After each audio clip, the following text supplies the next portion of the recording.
Bonjour. Une des toutes premières vidéos de cette chaîne fut consacrée à réfuter les positions musulmanes. Il s'agissait de se faire la main sur le logiciel de montage, pour être tout à fait transparent.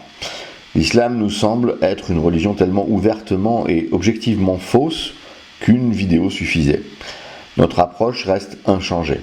Convaincre les catholiques traditionnalistes de quitter Rome la schismatique, Rome l'hérétique, pour revenir au christianisme des origines qu'est l'orthodoxie véritable.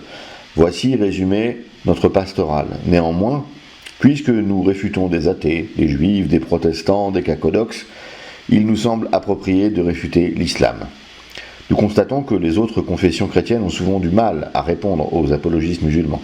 Ainsi, si nous sommes lucides sur notre impact sur les musulmans, peut-être la pertinence et l'originalité de certaines réponses pourront montrer le sérieux de notre christianisme. Bonjour, que la paix soit sur vous. Pourquoi le christianisme n'est pas la vérité? Le but de cette vidéo tout d'abord est d'appeler nos amis chrétiens à la vérité, à l'islam, par amour. Car si on ne le fait pas par amour, pourquoi le faisons-nous? Si nous appelons nos amis chrétiens et toute l'humanité à l'islam, c'est parce que nous les aimons et que nous souhaitons qu'ils soient dans la vérité, et que nous voulons qu'ils soient dans la vérité. Nous voulons sortir un peu aussi des débats habituels sur la Trinité et sur la soi-disant divinité de Jésus, qui monopolise la quasi-totalité des débats islamo-chrétiens. À juste titre d'ailleurs, c'est une des questions les plus importantes. Nous allons répondre à une question aussi récurrente de la part des chrétiens. Quelle est l'utilité de la révélation islamique? Beaucoup de chrétiens nous posent cette question, nous demandent, on a eu l'Ancien Testament, on a eu le Nouveau Testament, à quoi sert l'islam? Cela reprend un peu ce qu'avait dit Benoît XVI dans son discours de Ratisbonne, lorsqu'il avait cité l'empereur byzantin Manuel II, paléologue, sur l'islam. Ce dernier ayant dit les propos que l'on connaît tous, qu'a apporté l'islam si ce n'est la guerre, etc. etc. Donc cette présentation permettra, je l'espère, si Dieu nous le permet, de répondre à cette question. Il est toujours bon de se frotter aux arguments des autres pour fortifier sa foi. La foi du charbonnier, celui qui croit sans preuve, sans vérification, sans argument, n'est pas une approche très solide. Il suffit un jour de se confronter à une chose que l'on ne peut pas expliquer pour éventuellement vaciller. Ainsi, sans avoir la prétention de pouvoir répondre à tout, il est toujours bon de voir ce que les autres disent et pensent sur le christianisme. Si les chrétiens posent la question à quoi sert l'islam, alors la foi est déjà affaiblie, peut-être vacillante. L'islam, du point de vue chrétien, ne sert à rien, c'est juste une hérésie. C'est comme demander à quoi sert l'arianisme, à quoi sert le nestorianisme, à quoi sert l'iconoclasme. À rien, sinon semer le trouble dans le troupeau, égarer quelques-uns. Et il suffit de voir l'histoire écoulée depuis l'empereur Manuel II paléologue pour comprendre que rien n'a changé sous le soleil. L'islam est en guerre avec tous et tous sont en guerre avec l'islam. Un musulman peut faire cette vidéo en terre chrétienne. Je ne peux pas faire la même chose en terre musulmane, sans avoir de problème. Ce qui démontre le point. Une anecdote pour montrer combien l'islam est une religion de fragiles. J'ai fait une vidéo TikTok, pourquoi l'islam est une fausse religion, et j'ai été signalé comme violant les règles éthiques blablabla de la communauté. Alors que les musulmans, sur cette même plateforme, font des vidéos comme celle-ci pour démontrer la fausseté du christianisme. Bon, personne ne les signale. Hein. Pour un occidental, pour un chrétien, la discussion est normale. Pour certains musulmans, visiblement, la chose n'est pas acquise. Ce ne sont pas 1400 ans qui nous séparent.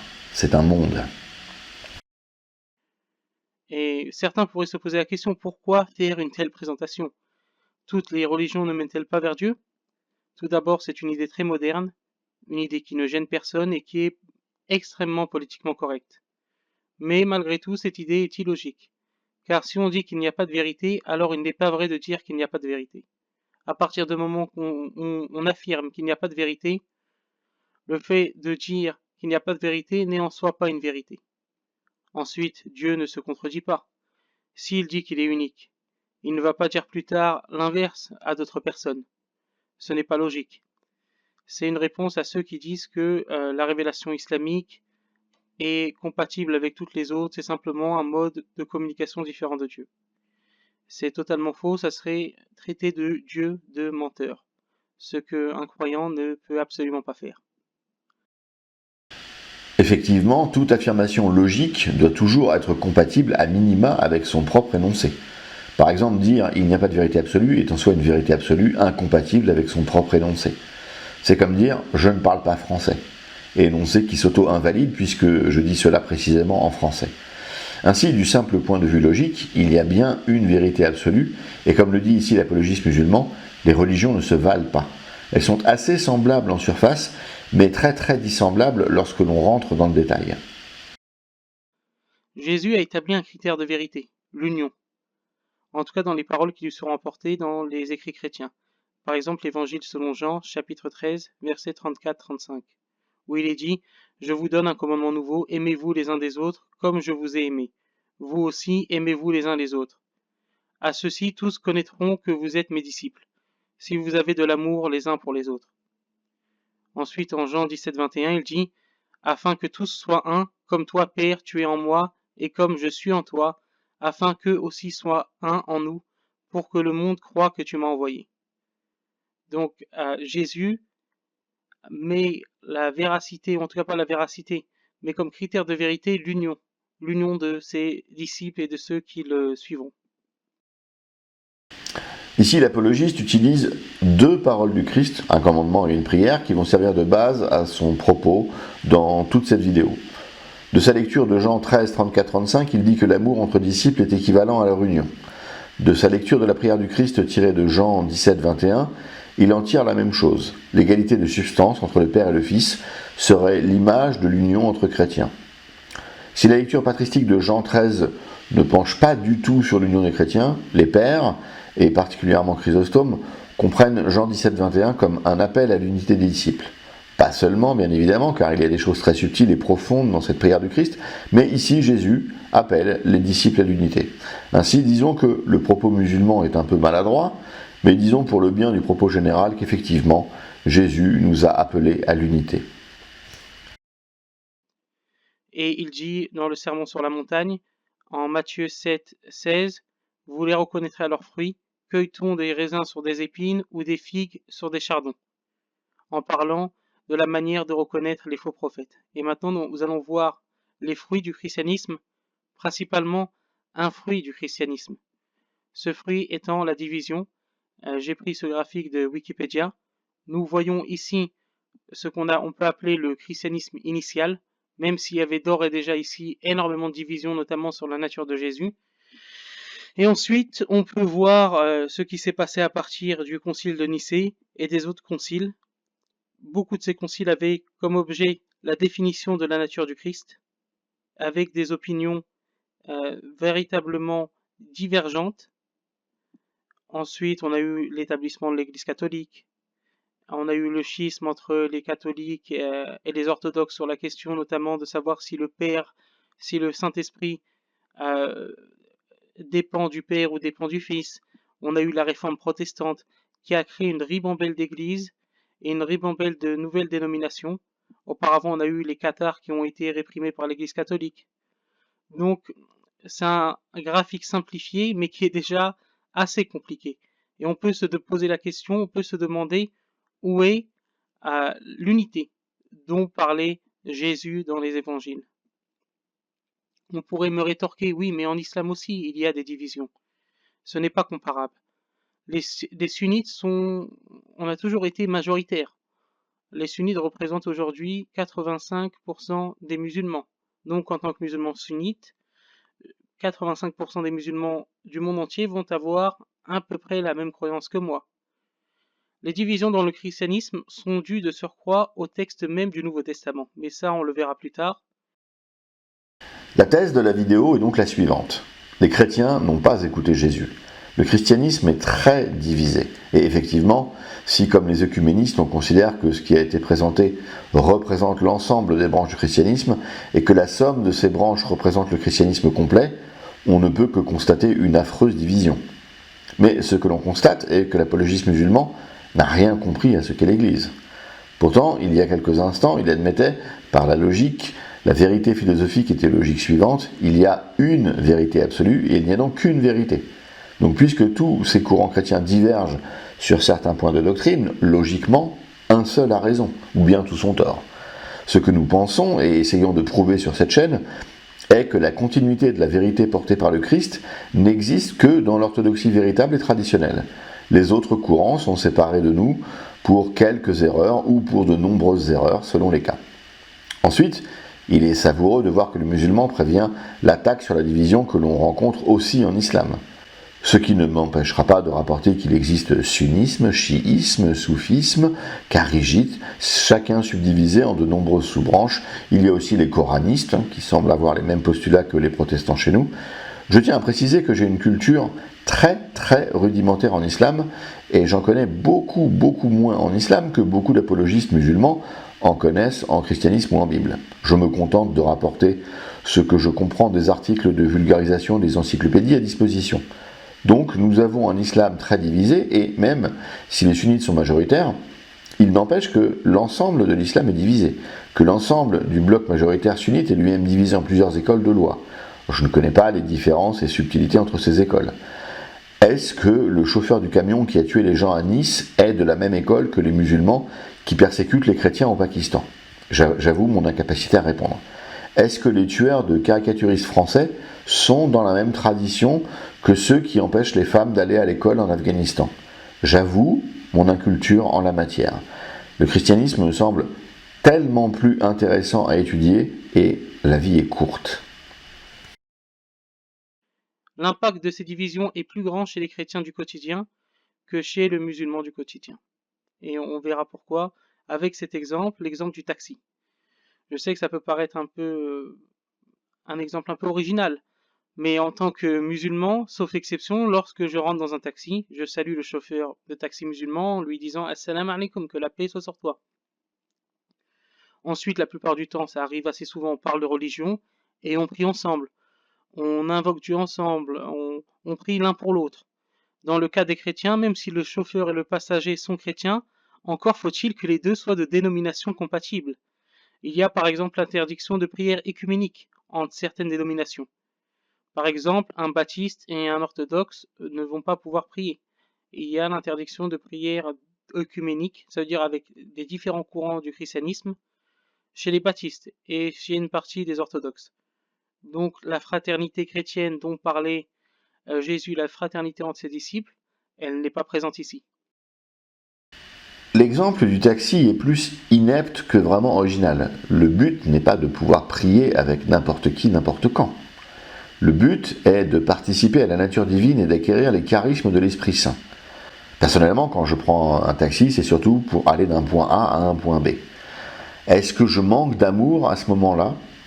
Peut-être, mais le taxi, ici, il peut être un lieu d'une prière personnelle, bien plus intéressante que de se lamenter sur les bouchons, ne me semble pas un lieu de prière collective bien pertinent. En effet, le chauffeur de taxi ne doit pas prier, mais bien amener son client à destination. Transposons le point dans une dimension plus pertinente. Deux personnes se rencontrent. Ils sont chrétiens et sont dans une pièce, sans impératif horaire ou autre. Ils ont le temps. Ils parlent religion. L'apologiste nous dit qu'en islam, ils prieraient ensemble. Les chrétiens ne le pourraient pas à cause de leur division. Effectivement, les orthodoxes respectent le droit canon hérité des apôtres, qui proscrit les prières communes avec les hérétiques. Nous considérons par là que le Christ a enseigné aux apôtres d'éviter les unions factices, les additions artificielles et de ne prier qu'entre chrétiens véritables. Il y a une parole biblique et une vérité de droit canon héritée de la tradition orale de l'Église. En orthodoxie, les deux ont égale dignité et importance. Ainsi, nous continuons à obéir au Christ en ne priant pas avec ce baptiste. Nous avons juste toutes les informations pour bien suivre notre Seigneur. Ensuite, une anecdote toute personnelle qui n'a aucune valeur statistique, mais qui me permet assez facilement de me distancier de cette idyllique pratique musulmane. Il y a des années de cela, je travaillais chez un éditeur de logiciels à Paris, et comme beaucoup de sociétés d'édition informatique, nous avions des collègues de confession musulmane. Un petit groupe d'entre eux, plus pieux que les autres, avait demandé au PDG un local pour la prière de l'après-midi. Celui-ci avait accepté, et une salle de repos était donc devenue une salle de prière en fin d'après-midi. Il ne fallut que quelques jours pour que le groupe de 5-6 musulmans, dans mes souvenirs, ne se scinde en deux, à cause de la façon dont la prière se déroulait. Il semble que quelques détails techniques causaient d'irrémédiables divergences. Et donc il y a eu ensuite 2 salles de prière. Voilà pour la belle unanimité musulmane. Bien évidemment, cela n'a pas de valeur statistique, historique, sociologique, c'est juste ce que j'ai pu constater personnellement dans mon parcours. Nous allons voir quelques exemples des divisions entre les chrétiens et expliquer aussi d'où viennent ces divisions par la suite. Tout d'abord, il y a des divisions sur la nature du Christ. Les trinitaires qui sont en théorie majoritaires, avec des sous-divisions, notamment entre les orthodoxes et les catholiques sur la question du Saint-Esprit. Euh, majoritaire en théorie, car on va le voir plus tard, au troisième point, que beaucoup de chrétiens ne sont pas réellement trinitaires. Ensuite, vous avez les unitariens. Les unitariens qui croient que Jésus est différent du Père, soit un envoyé de Dieu, ce qui ressemble à la croyance islamique, soit un ange, ou, ou une sorte d'ange, et ça c'est un peu la croyance des témoins de Jéhovah. Ensuite, vous avez les modalistes, qui est un mouvement de plus en plus en vogue, en particulier chez les modalistes pentecôtistes. Eux croient que le Père, le Fils et le Saint-Esprit sont un mode de présentation, un mode euh, de la même personne qui est le Père. Donc pour eux, il y a un seul Dieu qui est le Père qui s'exprime en trois personnes. Et c'est là où je dis que la majorité des gens, des chrétiens vont se dire trinitaires, mais en défendant la Trinité, ils vont parler par exemple de l'eau qui est en trois éléments, et ils vont avoir une mode de pensée qui est modaliste dans ce cas-là. Donc c'est pour ça que je doute du fait que la majorité des chrétiens soient véritablement trinitaires. On voit ici que le prisme par lequel le musulman veut faire état des divisions dans le christianisme est le prisme le plus large possible. Classer les unitariens et les modalistes avec les chrétiens, c'est tout de même avoir une définition très très large du christianisme. S'il suffit d'avoir un discours sur le Christ pour être considéré chrétien, alors pourquoi ne pas mettre les musulmans? Le but est de montrer la plus grande division possible. Si on peut être chrétien sans dire que Jésus est Dieu, ce qui est le cas de certains groupes ici, alors je pose la question. Peut-on être musulman sans considérer Mahomet comme prophète? Personnellement, je pense que ce n'était pas un prophète.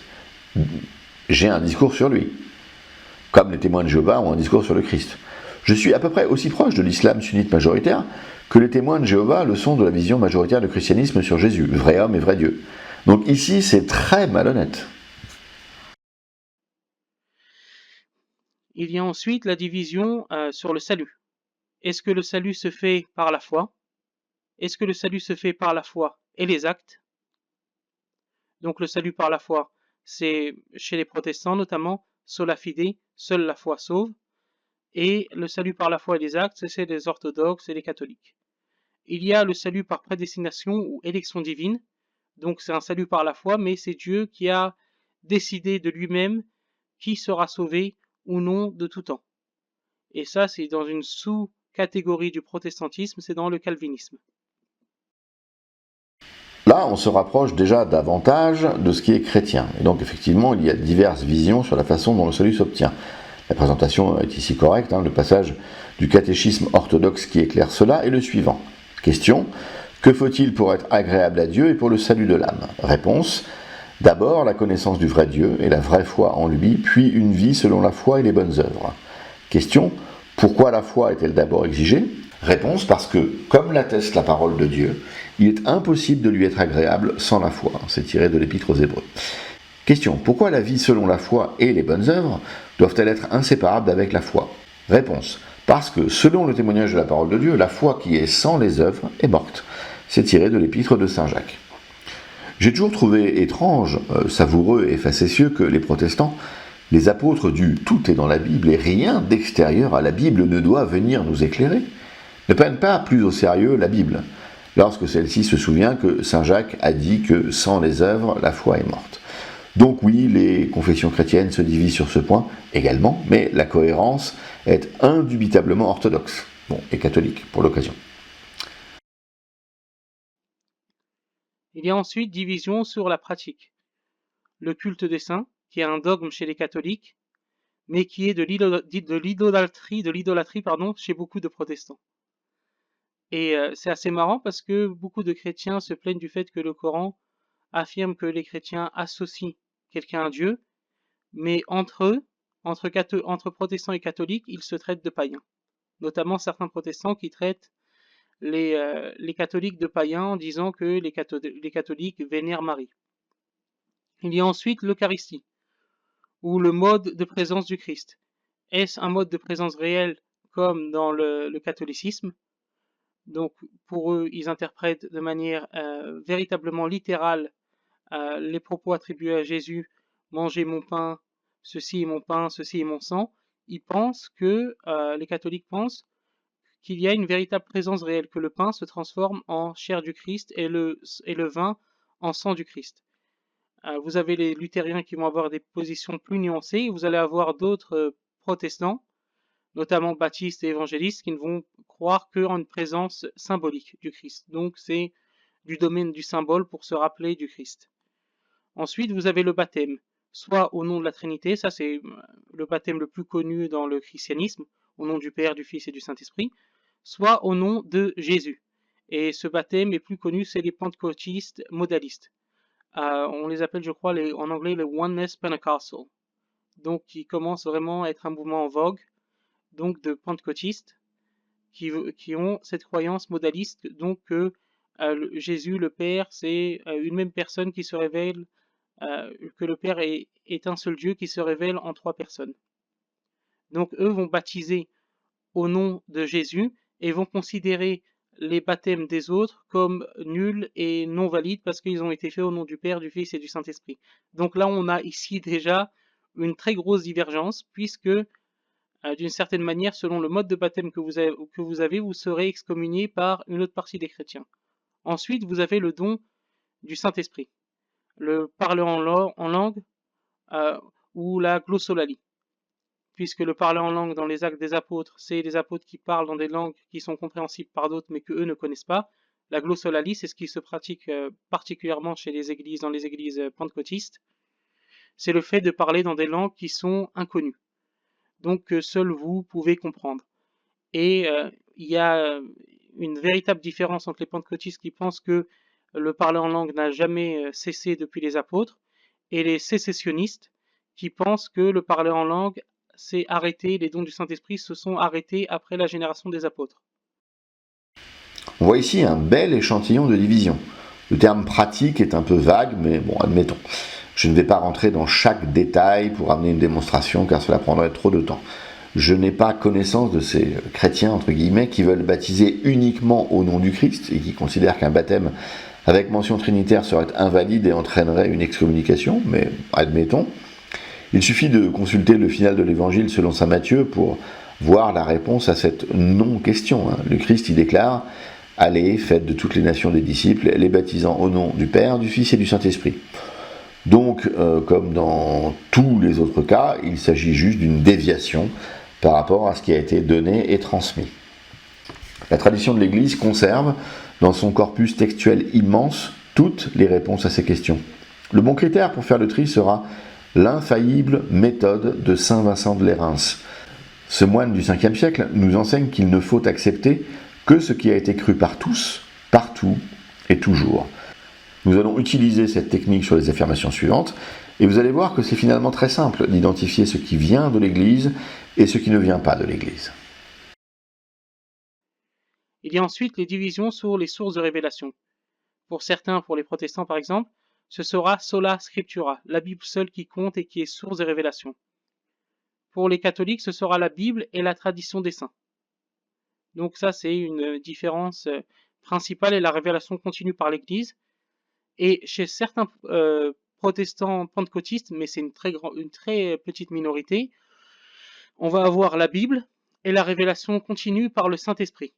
Donc c'est pour ça que certains se proclament prophètes ou sergent général de l'armée de Dieu et pensent avoir des dons de prophétie et être une source de révélation, avec des leaders charismatiques notamment. Sola Scriptura a-t-il été cru par tous, partout et toujours? Non. Donc c'est faux. C'est moderne, c'est apparu au XVIe siècle. Je crois que lorsque quelqu'un, principalement en Afrique, se fait appeler apôtre ou prophète, sachant ce qu'est un apôtre ou un prophète, il ne faut pas être dur avec eux car les fous ne sont pas responsables de leurs déclarations absurdes. Les fous ne sont pas responsables de leurs actes. Il est plus probable que Dieu leur ouvrira son royaume, mais par contre, il ne faut pas suivre les fous. Aujourd'hui, avec la popularité du mouvement LGBT, blablabla, il y a même aux USA des églises LGBT qui avancent que Jésus serait pro-choice, pro-gay, etc. J'imagine que notre apologiste musulman devrait ajouter ceci aux divisions au sein du christianisme. Mais va-t-il pousser la cohérence jusqu'à ajouter, du côté musulman, les mosquées inclusives qu'on semble pouvoir trouver en Allemagne? Alors je ne sais pas si ces mosquées, dont on parle dans des articles assez anciens, existent toujours, mais puisqu'on nous crédite de divisions avec des courants chrétiens qui ont parfois disparu et n'ont pas tenu l'épreuve du temps, il me semble que l'islam gay est une branche tout à fait acceptable du côté musulman. Là, j'ai beaucoup étudié ces derniers temps les débats entre les protestants et les catholiques et c'est véritablement passionnant. Et c'est là en fait où le bas blesse parce que lorsqu'on étudie ces débats, on n'arrive pas en se mettant d'un point de vue extérieur, ça veut dire ni musulman ni chrétien, en se disant bon, qui a raison en se basant à partir des textes du Nouveau Testament. On a du mal à le départager, les deux vont pouvoir dire des choses intéressantes et c'est là où va venir l'importance de la révélation islamique. Eh bien, mon cher ami musulman, c'est Saint Vincent de Lérins qui te sert de réponse. Comme tu te passionnes pour les débats catho versus protestants, il se peut fort que les deux aient tort dans les réponses à certaines questions. Mais tu dois simplement regarder si leur position est traditionnelle. A-t-elle été crue par tous, toujours et en tout lieu? Pour les protestants, il y a de fortes probabilités que la réponse soit non, puisque le protestantisme est une hérésie du XVIe siècle. Pour le catholicisme romain, les probabilités sont plus réduites, puisque c'est une hérésie plus ancienne. Les spécialistes du côté orthodoxe sont partagés. De quand date l'hérésie romaine? La date du schisme de 1054 semble finalement un peu tardive, puisqu'elle marque le moment où les orthodoxes considèrent que les Romains ont été trop loin et que tout est perdu. Ils ont été trop loin dans leurs innovations de choses non crues par tous, en tout lieu et en tout temps. Point fort de l'argumentaire catholique, de l'argumentation catholique, l'importance de la tradition. En fait, les protestants vont dire aux catholiques, nous, on croit à la Bible seule, la Bible unique. Les catholiques ils vont dire, c'est bien joli, mais ce sont des hommes qui ont compilé la Bible. Donc, vous devez croire à la tradition, puisque c'est la tradition des hommes qui ont compilé la Bible. Donc, l'argument des catholiques sur la tradition est relativement un peu plus pertinent que celui des protestants du sola scriptura. Ensuite, l'épître de Jacques va dans le sens d'un salut par la foi et les actes, plus proche de l'idée catholique du salut. Et les catholiques posent une question assez pertinente aux protestants, une question qui est pertinente bien sûr dans un cadre chrétien, pour les chrétiens. Est-ce que les chrétiens se sont trompés pendant des siècles avant que Luther arrive? Et on peut dire que les catholiques reconnaissent moins de divisions en leur sein, même s'il y a des fortes divisions entre les traditionalistes qui se divisent en plusieurs groupes, entre ceux qui suivent l'église conciliaire, les traditionalistes qui restent dans l'église conciliaire, d'autres qui sont lefévristes qui suivent un autre pape, et d'autres encore qui sont sédévacantistes et qui ne suivent pas de pape et qui pensent que le siège de Pierre est vacant à Rome et que le pape est une sorte d'antéchrist. Point de vue partagé aussi par les protestants. Sans parler des chrétiens, des catholiques, un peu islamophobes parfois, qui sont dans l'église catholique, mais n'aiment pas, ou en tout cas s'accommodent du pape François, et s'accommodent de certaines ordonnances qui jugent trop libérales en essayant de les réinterpréter. Comme Nostra Aetate, qu'ils essayent de réinterpréter dans un sens un peu plus conservateur. Donc, ils essaient de s'accommoder d'une église qui devient de plus en plus libérale, dans le sens de plus en plus éloigné du conservatisme. Ici, le youtubeur musulman regarde les arguments qui semblent donner raison aux catholiques romains face aux protestants dans ce débat qui dure depuis maintenant presque 500 ans. Regardons ça depuis une posture orthodoxe véritable. Le sola scriptura est effectivement contraire à la méthode Saint Vincent de Lérins, mais c'est aussi absurde du strict point de vue logique. Avant que le Nouveau Testament n'existe et ne soit répandu, les tout premiers chrétiens n'avaient que l'Ancien Testament. Mais ils avaient surtout l'Église qui prêche, l'Église qui délivre les sacrements. Donc en théorie, on peut imaginer une Église sans Nouveau Testament. Mais on ne peut pas imaginer un Nouveau Testament sans Église. puisque c'est l'Église qui produit le Nouveau Testament, pour ses besoins pastoraux et liturgiques. Et il y a une défiance protestante envers l'Église qui est très ingrate. Ils disent oui aux saints pères qui transmettent et préservent la Bible, mais disent non aux mêmes pères qui prient les saints, réalisent des icônes, etc. Bref, ceci n'est pas très sérieux.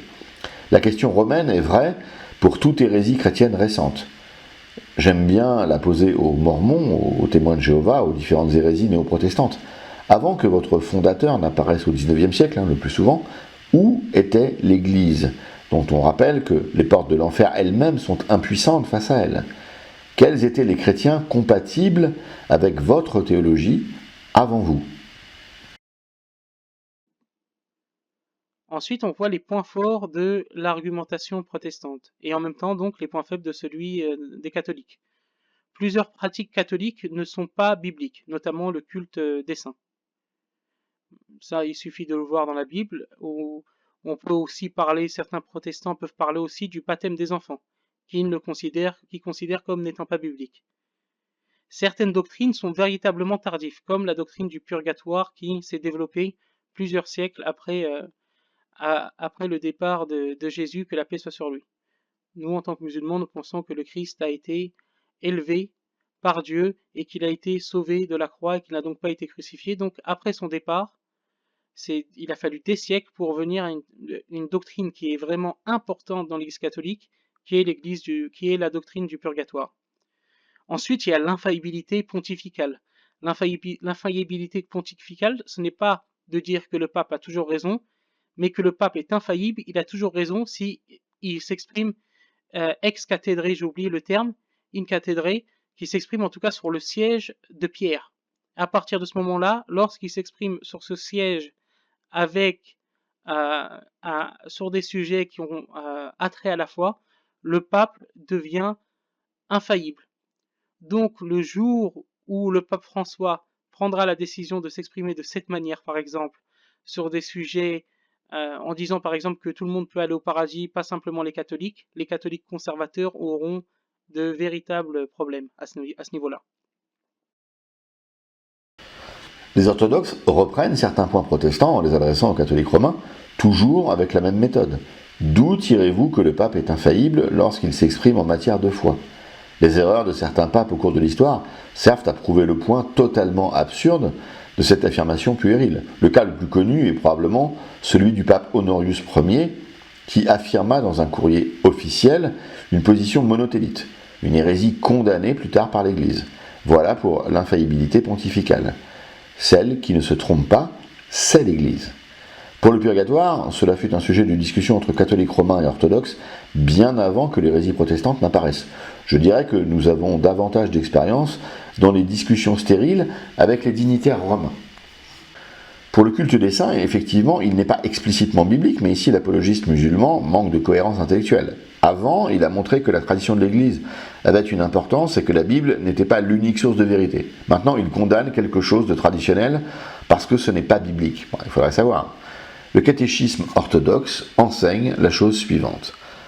Question. Sur quoi se fonde le précepte de l'Église terrestre en vertu duquel nous invoquons dans nos prières les saints de l'Église céleste? Réponse. Sur une tradition sacrée, dont l'origine se retrouve dans l'Écriture sainte. Lorsque le prophète roi s'écrie « Seigneur Dieu d'Abraham et d'Isaac et Israël nos pères », il invoque les saints pour donner plus de force à sa prière. De même, maintenant, l'Église orthodoxe s'adresse à Jésus-Christ, notre vrai Dieu, par les prières de sa très sainte mère et de tous les saints. Saint Cyril de Jérusalem, dans son explication de la divine liturgie, s'exprime ainsi. Nous commémorons aussi les trépassés et en premier lieu les patriarches, les prophètes, les apôtres, les martyrs, afin que Dieu, par leur intercession et leurs prières, accepte les nôtres. C'est tiré de ses instructions catéchétiques. Ensuite, c'est un point intéressant, la divergence sur le rôle de l'Ancien Testament. Parce que beaucoup de chrétiens vont dire que la question est simple, le Nouveau Testament annule l'Ancien Testament. Mais en fait, on voit que chacun prend ce qu'il souhaite de l'Ancien Testament. Les catholiques prennent le sacerdoce particulier des prêtres, qui est dans la Torah, en se basant sur les prêtres Aaron, etc. Donc eux, ils vont considérer les prêtres catholiques comme les descendants spirituels d'Aaron, d'une certaine manière. Les catholiques ont de belles cathédrales, ce que leur reprochent les protestants, en référence à l'Ancien Testament. On pense notamment au temple de Salomon. avec de l'or et ce genre de choses. Donc les catholiques essayent un peu d'imiter l'Ancien Testament sur cela. Eux, les protestants, en tout cas certains protestants, prennent l'Ancien Testament pour justifier la dîme, mais aussi l'évangile de la prospérité. Donc beaucoup de pentecôtistes font cela, mais d'autres également. Ensuite, il y a divergence sur l'application des 10 commandements. Est-ce que les 10 commandements restent valables pour expliquer une vie chrétienne et ordonner une vie chrétienne? Il y a divergence sur ce sujet. Certains pensent que le décalogue a été tout simplement abrogé.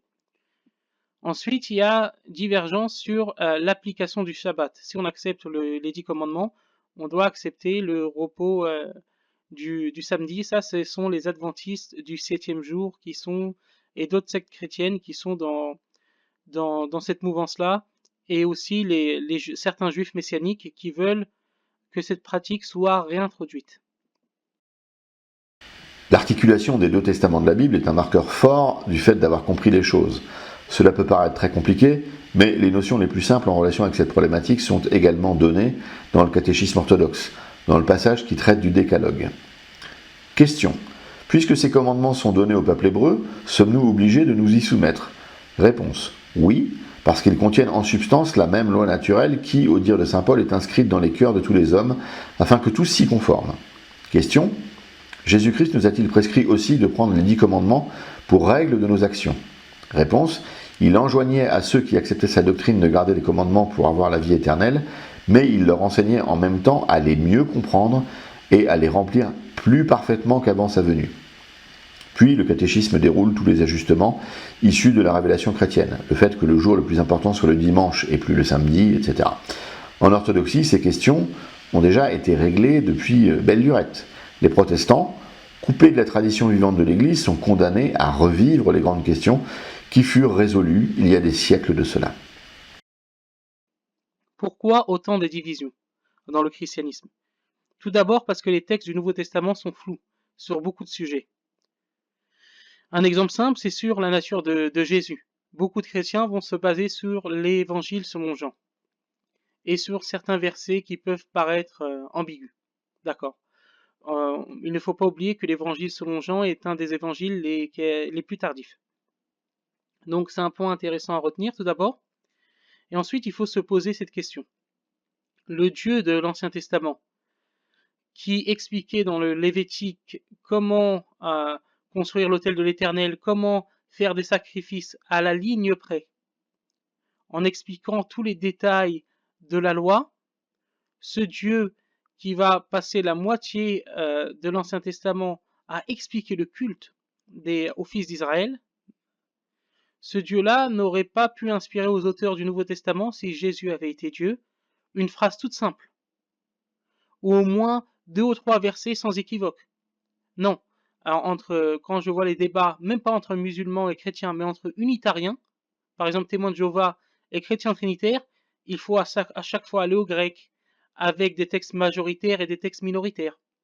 Donc, pour une doctrine aussi importante, on voit que le Nouveau Testament n'est pas clair. Et c'est une erreur méthodologique des chrétiens de se baser sur des versets ambigus en rejetant tous ceux qui sont clairs, comme le schéma Israël, écoute Israël, l'Éternel ton Dieu est un, qu'a répété Jésus à plusieurs reprises dans les évangiles. On nous dit que les textes du Nouveau Testament sont flous. On essaie de faire un contraste sur une précision vétérotestamentaire et un flou néo-testamentaire, mais ceci est très artificiel. Je suis d'accord pour dire que les textes du Nouveau Testament sont parfois compliqués. Paul n'est pas simple à lire. Le plus gros problème vient probablement du fait que le texte a déjà presque 2000 ans. Il s'adresse, ou en tout cas provient, de très fins connaisseurs de l'Ancien Testament, ce que les gens ne sauront pas spontanément. Les textes renvoient sans cesse à cet Ancien Testament sans lequel il ne signifie plus rien de bien précis. Seul face au texte, pour en certifier la signification, il faut déjà se mettre dans la peau des auteurs. Ils sont multiples.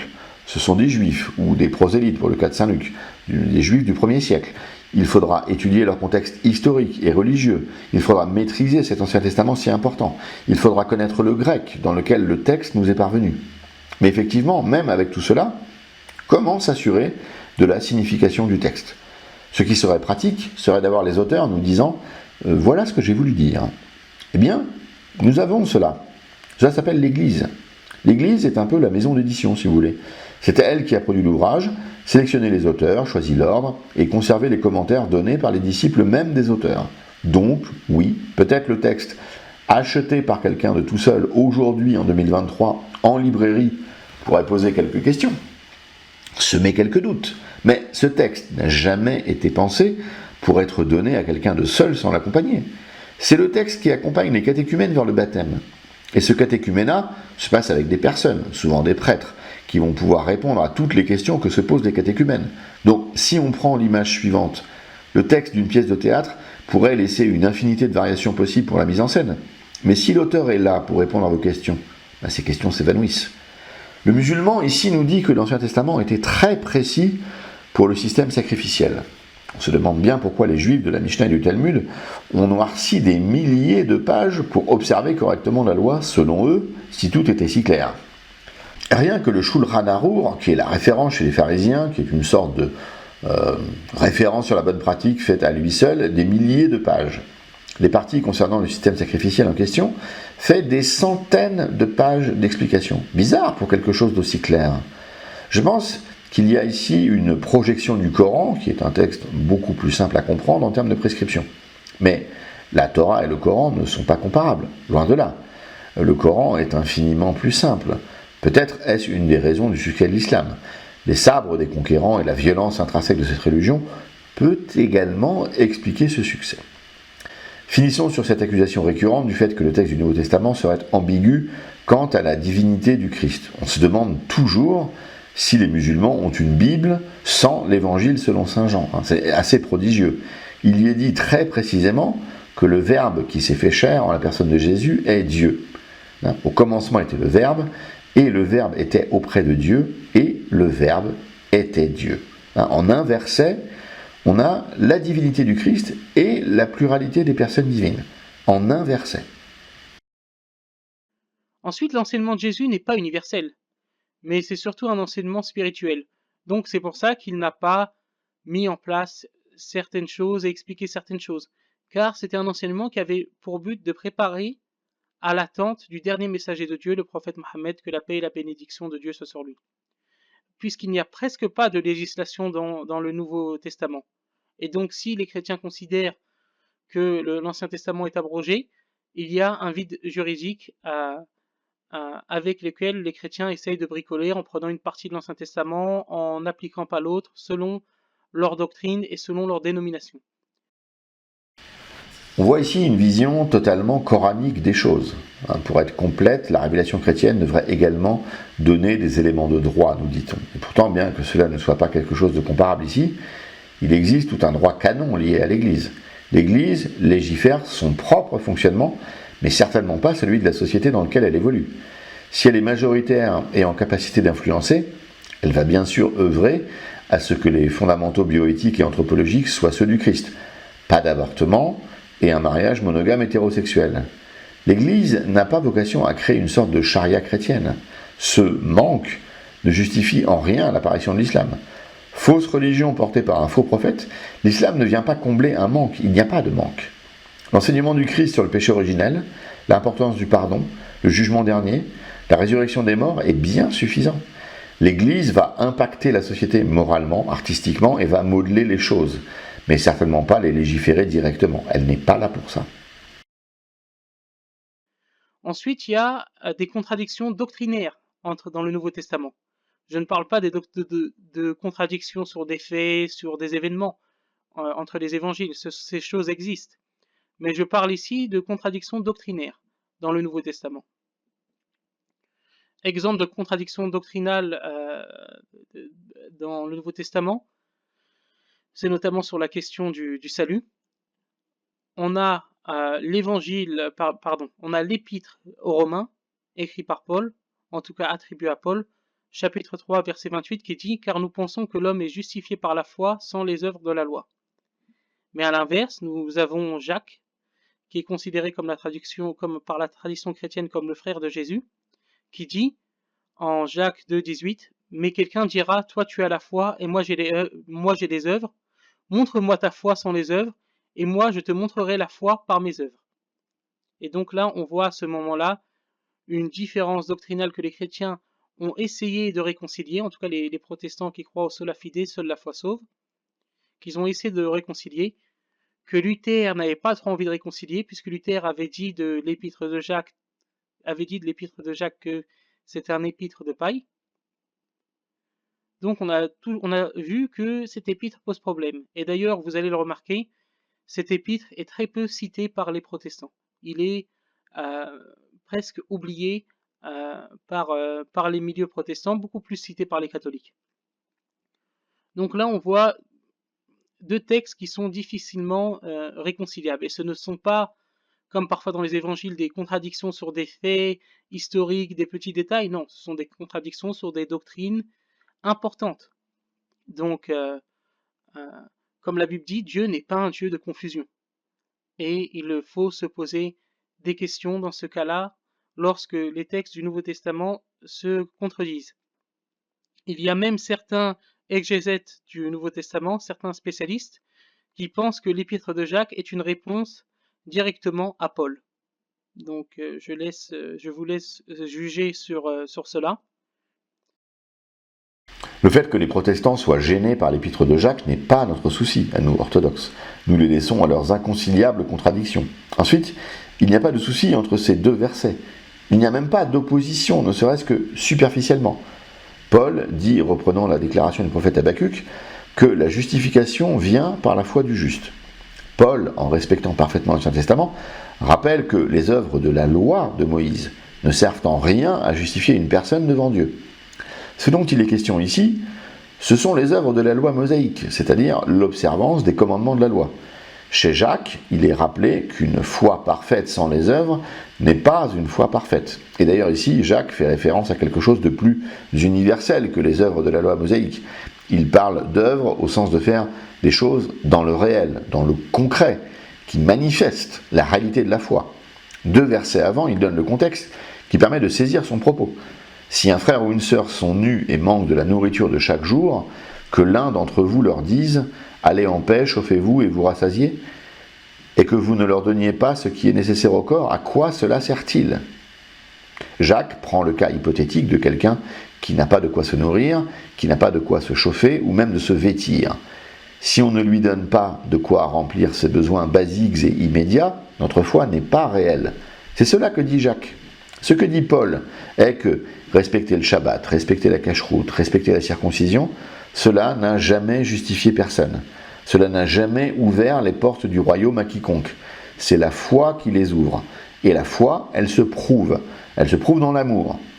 Donc, aucune contradiction entre Paul et Jacques, ici. D'ailleurs, Paul lui-même, dans une autre épître, dit cela. On peut avoir tout, si on n'a pas l'amour, on n'a rien. Et si on a un proche dans le besoin que l'on n'aide pas, notre doctrine peut être la plus exigeante, notre pratique la plus stricte et sérieuse, nous ne valons rien aux yeux de Dieu. Et cela me fait rire lorsque les chrétiens me disent, à moi en tant que musulman, tu ne peux pas comprendre car tu n'as pas le Saint-Esprit. C'est un débat que j'avais eu avec un chrétien sur YouTube et au bout de quelques échanges, il m'avait sorti ça. De toute façon, tu ne peux pas comprendre la Bible, tu n'as pas le Saint-Esprit. Donc les chrétiens me disent ça à moi en tant que musulman, mais le Saint-Esprit semble les guider dans des dizaines de dénominations différentes et contradictoires. C'est pas un peu bizarre ? L'argument de recours à l'Esprit Saint était un peu facile et malhonnête, mais je comprends la lassitude ou l'énervement qui peut saisir un chrétien face à un musulman qui connaît l'Évangile selon saint Jean et qui demande néanmoins un verset montrant que Jésus est Dieu. Ce n'est pas un manque d'Esprit Saint, c'est soit un manque d'honnêteté intellectuelle, soit un manque d'intelligence. L'Esprit Saint me semble nécessaire pour adhérer aux propos de la Bible, mais pas pour la comprendre. Par exemple, les rabbins, lorsqu'ils lisent le Nouveau Testament, comprennent bien que Jésus est montré comme Dieu, qu'il se prend pour Dieu, et s'attribue des prérogatives qui ne sont réservées qu'à Dieu. Ils n'ont pas l'Esprit Saint, mais ils ne sont pas bêtes. Je vous laisse tirer la conclusion qui s'impose pour les musulmans qui ne voient pas que Jésus est Dieu dans le Nouveau Testament. La solution pour les chrétiens et la solution pour le monde, c'est le Saint-Coran. car le Coran, sur toutes les questions qui divisent les chrétiens, et c'est aussi là le sens de la révélation coranique, on pose la question à quoi sert l'islam, à quoi sert le Coran, que rapporte l'islam, c'est tout simplement la réponse à toutes les questions et les différences doctrinales, notamment qui se sont posées dans l'histoire du christianisme. Donc c'est une réponse claire. Et on le voit dès le début du chapitre 2, au versets 2 et 3. Je lis selon la traduction de Shadmi, la traduction de Shadmi. Voici le livre qui n'est sujet à aucun doute, c'est un guide pour ceux qui craignent le Seigneur, ceux qui croient à l'invisible, qui s'acquittent de la salat, donc de la prière, et qui effectuent des œuvres charitables sur les biens que nous leur avons accordés. Donc ici, on a une explication sur la nature même du Coran, et qui nous explique que le Coran est la parole donc de Dieu, ce que la Bible ne fait pas clairement. Certains vont me citer Timothée, toute écriture vient de Dieu et sert à l'enseignement, etc., etc. J'ai pas le verset précis en tête, mais on va souvent nous citer ce verset. Mais ce verset n'est pas aussi clair, puisque certains chrétiens disent que cela ne veut pas dire exactement ça. Il y a divergence sur l'interprétation de ce verset dans Timothée, mais le Coran lui est clair, ce livre qui n'est sujet à aucun doute. Et il règle la question de savoir la foi, le salut se fait comment. Ceux qui croient en l'invisible, qui s'acquittent de la prière et effectuent des œuvres charitables sur les biens que nous leur avons accordés. Le Coran répond à la question directement. Il n'y a pas besoin d'exégèse, il n'y a pas besoin de concile. Le Coran répond à toutes ces questions, que ce soit la question du salut, que ce soit comment nous faisons la prière, comment nous adorons Dieu, comment nous réglons notre vie. Alors que le Nouveau Testament n'est pas clair sur toutes ces questions, le Coran est clair, ce qui fait du Coran la parole de Dieu et qui rend le Coran nécessaire. Et c'est pour ça que j'invite nos amis chrétiens à s'intéresser à l'islam, car l'islam a la réponse à toutes leurs divergences doctrinales. Amis chrétiens, arrêtez de vous déchirer entre catholiques, protestants, orthodoxes, entre baptistes, réformés, presbytériens, etc., etc. Vous n'aurez pas la réponse dans vos textes. La réponse se trouve dans la parole de Dieu, qui est le Coran, et qui confirme les révélations qui ont été faites à Moïse et qui ont été faites au Christ. Que la paix soit sur vous et que Dieu vous bénisse. Ici, notre apologiste musulman nous dit que le Coran est clair, limpide, tellement simple à comprendre par rapport à notre Bible si confuse. Quel contraste avec cet islamologue, Malek Shebel, dans un échange qu'il a eu avec le regretté Maurice Dantec dans une émission de télévision. Je me vois obligé, pour des raisons de copyright, de reproduire moi-même le dialogue tiré d'une vidéo de l'INA que nous n'allons tout de même pas financer. La plaisanterie fiscale française a ses limites. Alors, Maurice Dantec. Je suis désolé, j'ai lu le Coran, de A à Z, j'ai un problème. Ça ne veut pas dire que je dis qu'il faut mettre tous les musulmans dans une fosse commune, n'est-ce pas ? J'aimerais bien que les choses soient claires à ce niveau-là. Donc je pense que s'il doit y avoir un dialogue interreligieux, qui me semble effectivement une nécessité aujourd'hui, je pense qu'on doit aussi, comme je disais, mettre les cartes sur table. C'est-à-dire que vous dites que sans l'islam, nous n'aurions pas découvert la Grèce. Bon, c'est pour moi un cliché qui court depuis longtemps. Malek Shebel lui répond « Non, non, pas du tout. Maurice Dantec, c'est mon avis, monsieur. » Malek Shebel. Attendez, déjà, je reprends 2-3 contre-vérités que vous venez de prononcer là. Vous avez lu le Coran. Est-ce que vous l'avez compris ? Donc là, Maurice Dantec éclate de rire. Malek Shebel poursuit. Non, non, c'est sérieux. Maurice Dantec, tout le monde sait que je suis un imbécile. Je ne sais pas lire. Malek Shebel. Non, non, mais quand vous lisez un bouquin, il faut le comprendre. Sinon, vous ne l'avez pas lu. Maurice Dantec de répondre. Je l'ai lu plusieurs fois. Malek Shebel, vous ne l'avez pas compris.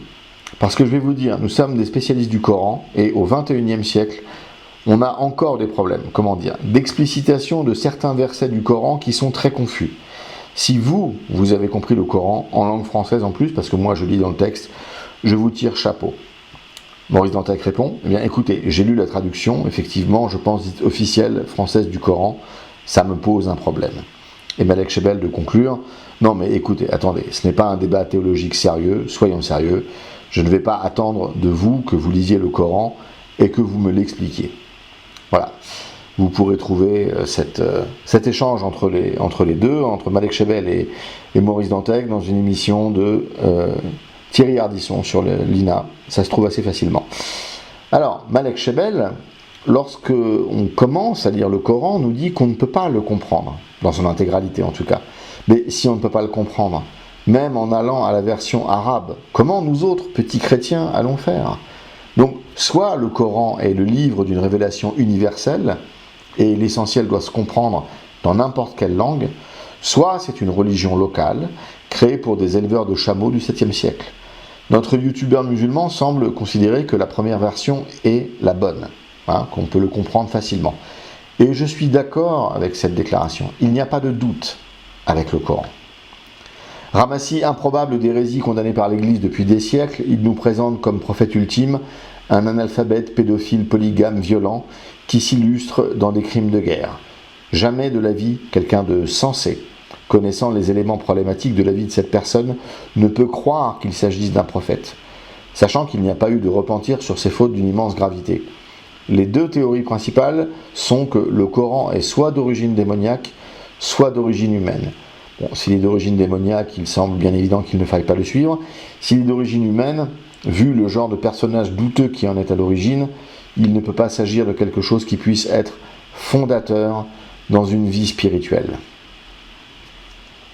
Aucune commune mesure entre Jésus, le Messie d'Israël, incarnation du Verbe de Dieu, ressuscité des morts et qui siège aux cieux à la droite du Père, et le faux prophète Mahomet, qui nie la Trinité, qui nie la divinité du Christ, qui nie la crucifixion, qui nie la résurrection, mais qui encourage les musulmans à battre leurs femmes s'ils craignent leur rébellion, et qui les appelle à tuer les juifs et les chrétiens dans des passages, il est vrai, parfaitement clairs.